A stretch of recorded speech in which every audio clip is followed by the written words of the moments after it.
A few days ago, my friend Barb asked me if I was ready for Christmas Eve services.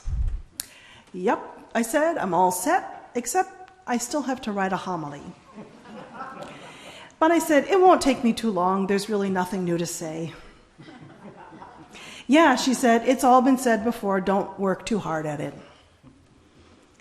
I paused, and then echoing her words, I said, it's funny, it's all been said before. And still, we need to hear it again. Every year, we need to hear it again. What part of the story do you need to hear again this Christmas Eve? Is it the earthiness of the barn, the animals, the hay, the manure? Is it the arduousness of the journey? Feeling lost, far from home, uncertain of what the future holds?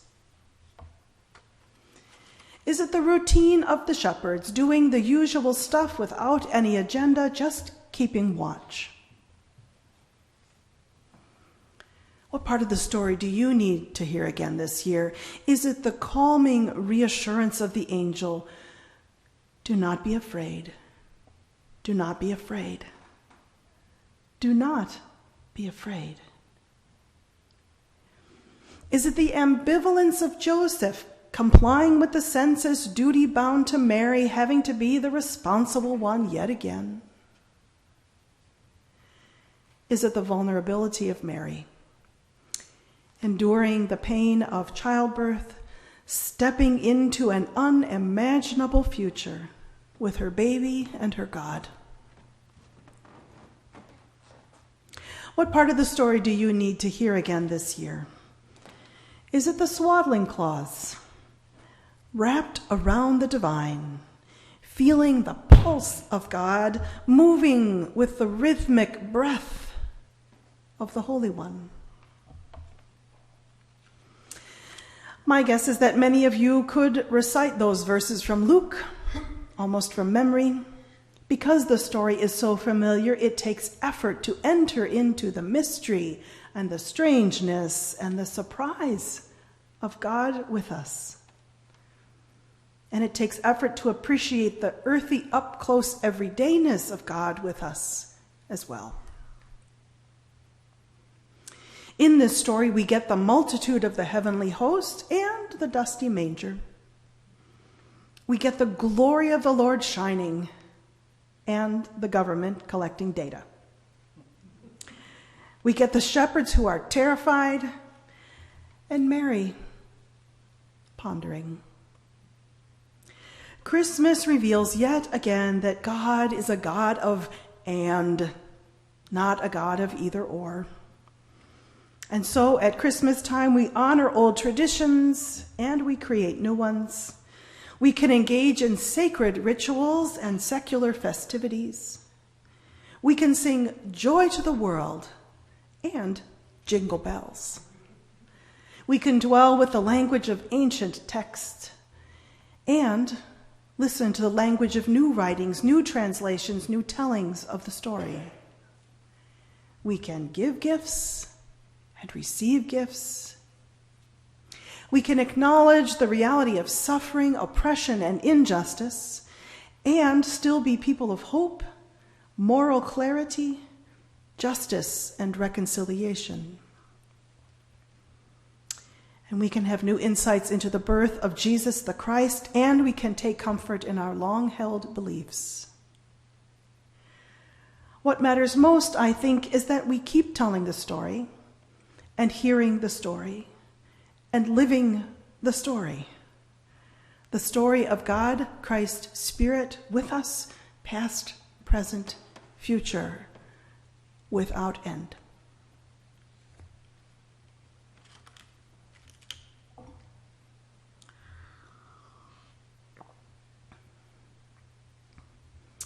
We have Christmas, Good Friday, Easter, birth, death, resurrection. These are the essentials, friends. These are the non-negotiables of our Christian faith, our Christian tradition, and our Christian witness.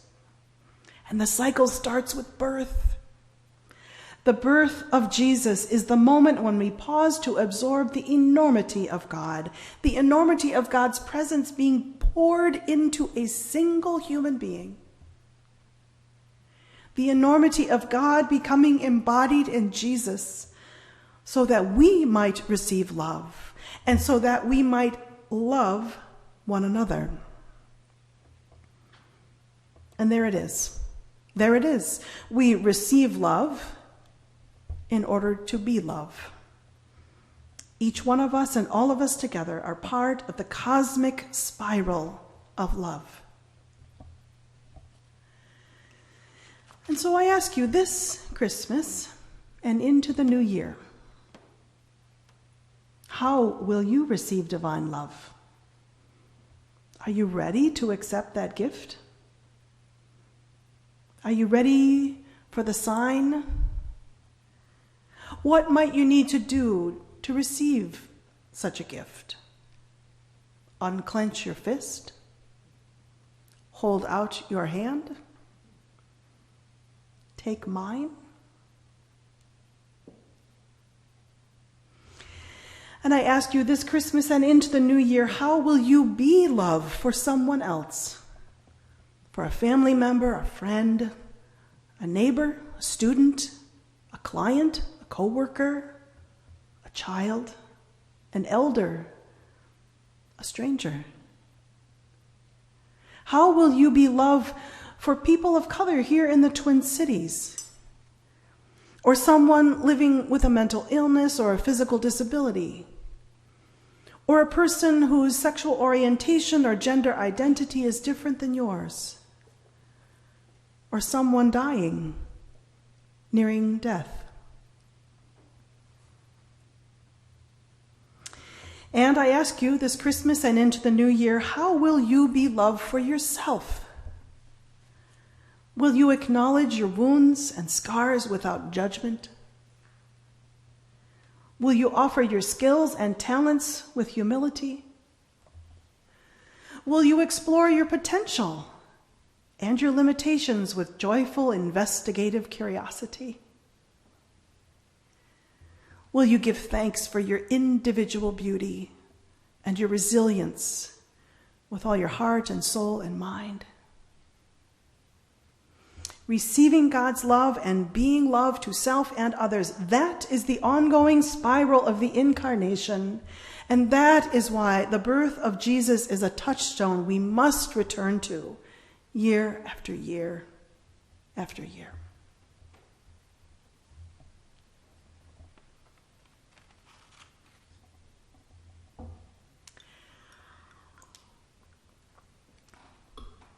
I close with a poem. I found it. I don't know who wrote it.